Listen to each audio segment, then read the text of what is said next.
Today marks 6 months since the October 7th Hamas massacre and the start of the war in Gaza. The IDF announced the deaths of 4 soldiers who were killed during fighting against Hamas in the southern Gaza Strip over the weekend. Their deaths bring the toll of slain troops in the ground offensive against Hamas to 260. They were killed after gunmen came out of a tunnel in a destroyed building, opening fire at troops carrying out a patrol in Khan Yunis. The operatives managed to flee back into the tunnel. Nearby, a tank came under RPG fire by another cell in the area. The tank returned fire, killing members of the terror cell.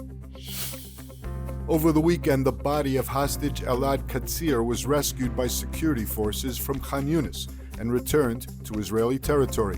Katzir was abducted from kibbutz Nir Oz by the Islamic Jihad terror group during the October 7th massacre. His mother, Chana, was also abducted and released in November, and his father, Avraham, was murdered in the kibbutz. According to intelligence, Elad was murdered in captivity.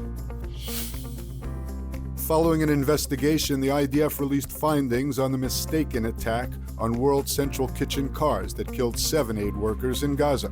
2 senior officers will be dismissed, and several other top commanders in the IDF were formally censured for their involvement in the deadly drone strike.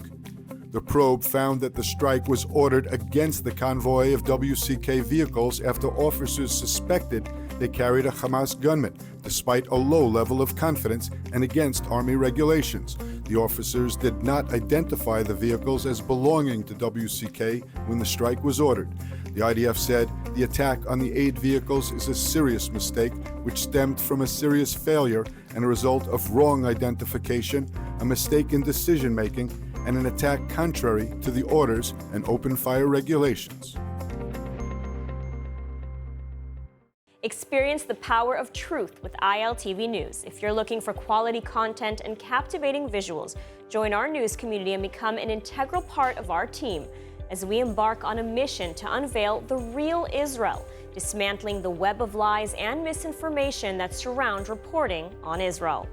By subscribing to ILTV News, you will not only have access to the latest updates, but you will also amplify our message, creating a ripple effect that carries the truth far and wide. Subscribe today and help reshape the narrative. Available on the web, Android, and Apple.